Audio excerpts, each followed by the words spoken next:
Hello, everybody. This is Bradley Benner with Semantic Mastery, and I have one of my partners here with me today, Marco Benavides.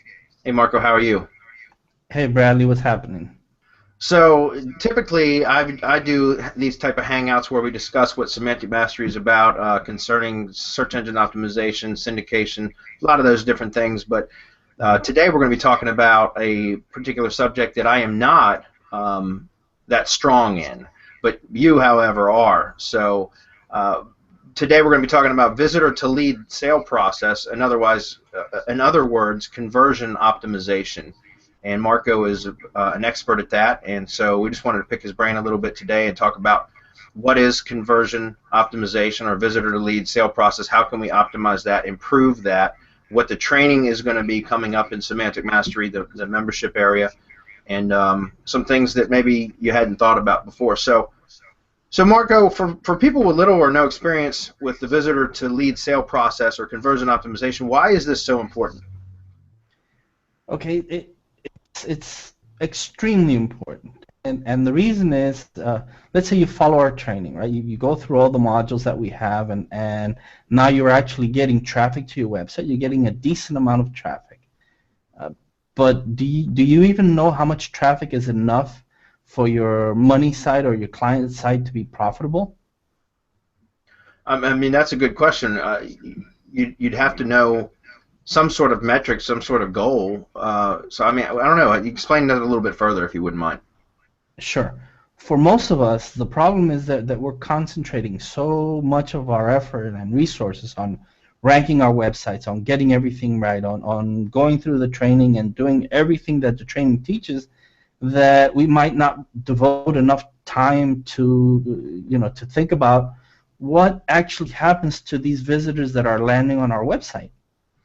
So in other words, the visitor lands on the website and they immediately go straight to the contact form, fill it out, submit their information, and get into our sales funnel. Is that what you're talking about?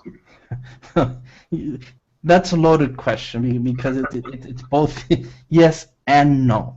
Okay, so let's say if we lived in a fantasy world where everything just goes the way we want it to, someone would go in the search engine, they would conduct the search, they would find our result, they would click on it, they would land on our website, and they would fill out the contact form, we would call them, and they would buy, and that's it. Do not pass go. But Do not collect $200. That sort of thing. right, but we don't live in a fantasy world, and that's not how it happens. So give us a breakdown of what typically does happen. Okay, so the process is actually really intricate, and it has several components, and we could actually sit here and speak volumes about each and every single one. But there's no single factor which we can say is more important, right? One isn't more important than the other. We build each component up and then make everything work as a unit. During our training, we're going to break up each segment and talk about each one. But in the end, if one component in the process is broken, everything is broken. And it could very well come down to the mental attitude of the person answering the phone for you or for your client. That's an interesting point. That there's been studies about how people can pick up on the attitude of the person, person even over the phone. And even if you put on, I mean, they talk about in sales training that if you smile while you talk, that you come off as more receptive. Even though people can't see you Correct. smiling, it improves your mood. And so I'm quite sure that also applies to somebody that's got a bad attitude, that woke up on the wrong side of the bed or didn't get their morning coffee or whatever the case may be. I think that could very well influence the sales process, which isn't necessarily has to do with the website optimization, but it does with conversion optimization. Is that right? Correct, because let's say this person that you just mentioned who woke up on the wrong side of the bed, they come in and they fake a smile and they sit there and their arms are crossed and they're faking this smile, but everything else about them is tense. They answer the phone, they're not going to answer it as naturally, they're not going to be as helpful, they're not going to be as informational as they need to be, and the person on the other end of the line is going to pick this up more often than not, and they're going to end up elsewhere. I mean, as they say, The devil is in the details, man. Yeah, sure. Yeah, I mean, I know from personal experience that you know, if you get a bad customer service experience or sales experience, that you know, it really inhibits your likelihood of spending money. So, well, can you expand on that whole idea a little bit more? Like, can you give us more numbers to think about as far as you know, how do we determine how to best optimize this process? Okay, so let's just we're going to use numbers at random so that it gives our students or the people who are going to be going through our training something to think about. Because let's say you followed all our training, you've done everything that we teach you to do, and that's going to bring traffic to your website, no doubt. Now let's say, and we'll use a low number. You're going to be much better off than that, but we're just going to pick 30 visitors a day on average, which means 900 visitors per month, again, on average. Uh, but do you know how many people bounced, which is called bounce rate? How many people left the website without interacting with it? If you have a website, whether it's yours or your client's site, and the bounce rate is 80%, that means that only 180 people actually interacted with the website in some kind of way. Out of the 900 Right? you just mentioned, Out right? of the 900, now that's only 180 people, which means 6 people per day took some sort of action on the website. Not necessarily filling out the contact form, they just interacted with the website. So, in other words, that doesn't necessarily mean submitting their information for more, or you know, their contact details for more information. That could be they clicked on a link to view another page, or they clicked on a play button on a video, which that counts as interaction, but not necessarily obviously what we're looking for, which would be to get them into our sales funnel. Is that what you're saying? But that's absolutely correct. So if that's the case, how do we determine what the visitor to lead conversion rate is? Like, where do what do we use to calculate these numbers? In other words, Okay, first of all, you have to know your visitor to lead conversion rate. You have to know how many people are actually filling out your contact form, right? Uh, and let me give you again some numbers. The average conversion rate, if you're running a retail or an e-commerce website, it's only 3%. I know that's going to shock a lot of people, and they're going to say, no, it's way higher. It has to be. People couldn't stay in business with only 3% conversion. It is what it is. All the tests that have been conducted, all the research shows it. So let's work with 3%. If a website isn't optimized, though, the visitor to lead conversion rate is actually much lower. It could be, let's say, 1%. Likely, it's much lower. But for the sake of argument and for our purposes, we're actually going to use something a bit higher, 2%. I picked 2% because it's midpoint between 1 and 3. right? Now, simple math tells me that 180 visitors times 2% is 3.6. And what that means to me is that 3.6 people actually took the action I wanted on the website. Now, that's not the number of people who purchased my product or service. That's the people who filled out a contact form, who called, or took whatever action it was that I wanted them to take. Which could be just going further into your sales funnel, so deeper into your funnel or further along in the sales process is what you're saying. Yes, you're right again. You have to be aware of every single step in your visitor to lead sales process. Let's say, going deeper into this, that your closing rate on leads is only 10%, right? This means that you're going to have to wait 3 months with the numbers I just showed. It's going to take 3 months to make the first sale, and that's on average.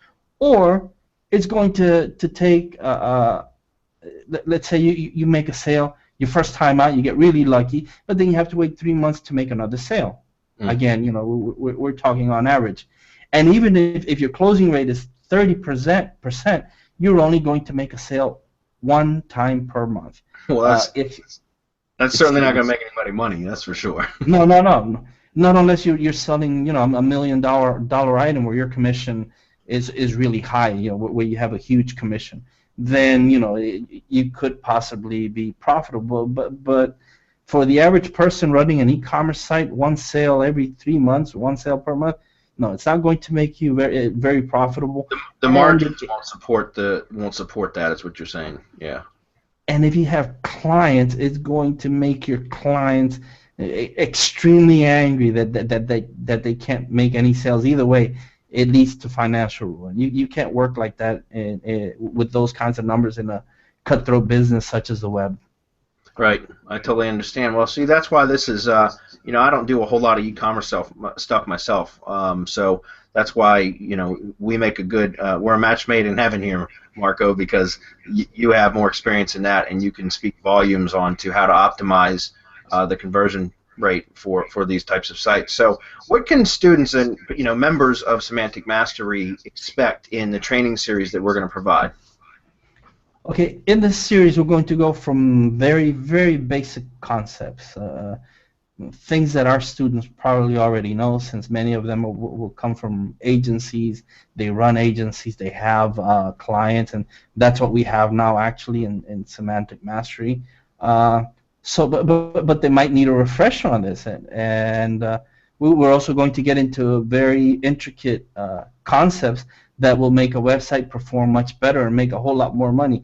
And let me just add an example in here, because I actually had a client who had 500 visitors per day to his website, which is a great number because he was selling a high-end item.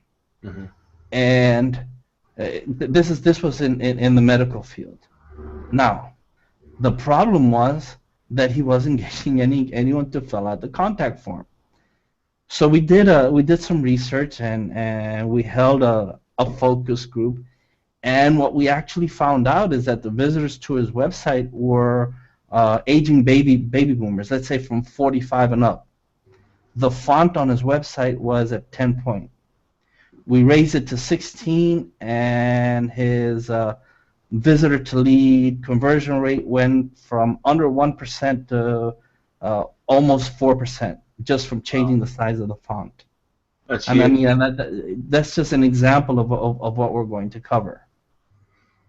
Yeah, and there's I've been doing some reading and studying recently too, that there's also, there's some other things that I have not tested, and you could speak on this because, again, this is not typically the type of sites that I work on, but even putting like an exit pop survey on for people that have not taken an action, that would ask them, hey, you notice you're leaving without. Now, again, I know sometimes exit pops annoy people, but also, even if it was just for like a short period of time, maybe to take a survey to find out why people didn't, you could catch stuff like that. And again, that's just something I'm throwing out.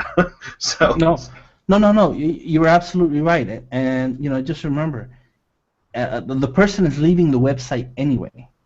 So if an exit pop will annoy them, that person wasn't going to come back anyway. But if you're taking the time out to ask the person, what was it about our website that bothered you, or however we want to frame the question, many people will take action and tell you, and then you can go in and correct some of the problems that way. That becomes very valuable research. Yeah. Absolutely. I mean, it's worth tens of thousands of dollars if you have to do a focus group, and you have to do research, and you have to pay someone to do it for you. Sure. Another example of what we're going to cover is ad copy. Ad copy. So you mean like essentially copywriting, right? Yeah, exactly. We're going to go into very intricate ideas, right? As I said, and why would anyone want to cover copywriting? You have to cover copywriting because this is where all of your ranking efforts need to start paying off. This is what it all comes down to. The person just landed on the search results. They're seeing your search result. You have to give them a reason to click. You ranked it. Yeah, you need a way to entice them. It's like that carrot dangling, right? Because you have to remember, you're competing against 10 websites in organic search results, plus anyone who's running AdWords or PPC. They all want that same person. Why should they choose your website? Well, this is where copywriting comes in. This is where it takes place.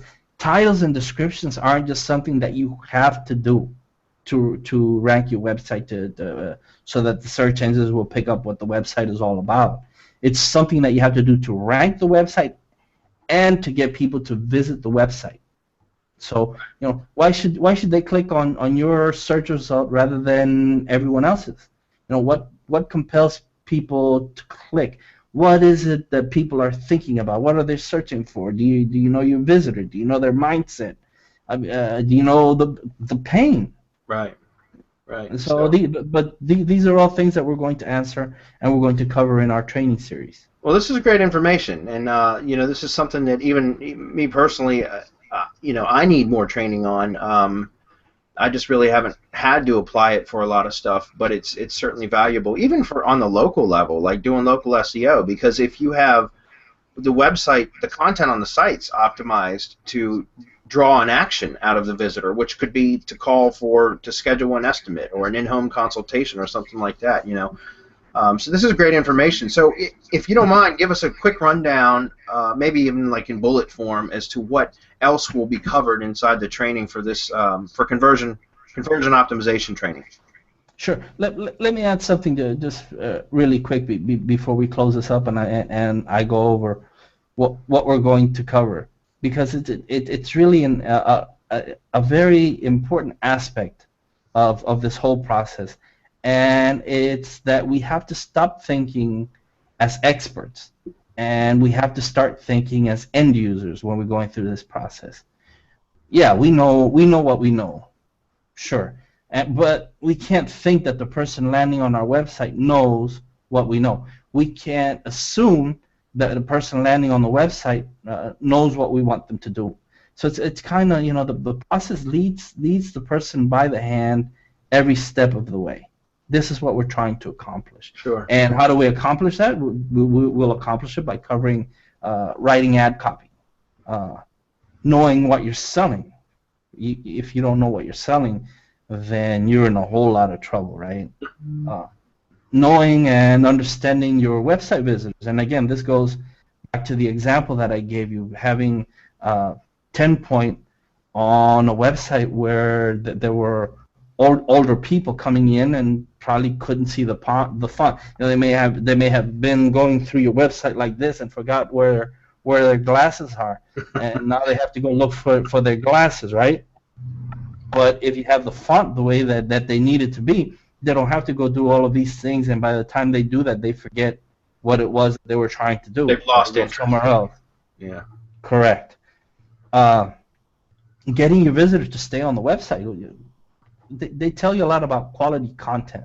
Oh, 1,000 words, 2,000 words, nobody's going to read. Well, most people, I would, if it's interesting. They're not going to read 2,000 words. So if it's not right above the fold, if you don't grab the attention, they're not going to bother going through the rest of the website. So let's get visitors to stay on the website. How do we do that? We're going to cover that. Getting visitors to take action. We work with colors. We'll work with buttons. What buttons work? What buttons don't? Should you have pop-ups? Shouldn't you? This is why you should know your visitor, because you have to know whether your visitor likes having pop-ups or the kinds of buttons. Just everything. Everything has to fall into place. And then once you've done all that, how do you get your visitor to take action? We'll go to conversion optimization. How do you optimize all of these people who have actually filled out the contact form? Meaning, how do you increase the amount of people that you sell to, the amount of people that respond to your email, to your email marketing, right? Because you can send out tons of emails to the people on your list, but if they're not replying, so you're talking about optimizing you're in trouble as well. Yeah, you have to optimize not only the follow-up, but the very first email. Sure. Has to be eye-catching. It has to capture the interest. The person has to know that even if you're sending out mass emails, that you're speaking to them and to their problem or pain directly. So this goes to, what do I do with my lead? How do I sell to my lead? How do I close my lead? So perfecting the sales process. We're going to cover that. We need to cover that. Sure. because that's the way that everything just falls into place. If you Which perfect is the sales process, go ahead. which is great because we talk about my area of expertise, which is helping to get the site ranked, getting content out. Your area of expertise, which is bringing the people that do come in, the visitors that do come in from our previous efforts being successful, getting them to take an action, getting them in the sales process, and then we're also going to be following up with sales training because we have a couple of our partners of Semantic Mastery that are sales professionals. So they can give the follow-up training on how to properly sell that lead that we've now captured as a lead, as a solid bona fide lead. So we really are covering all three bases from start to finish. And I think that's really, really important, Marco. So I And thank you. then, I'm sorry, go ahead. well, the last part of our training, which is something that everyone should be doing, is testing.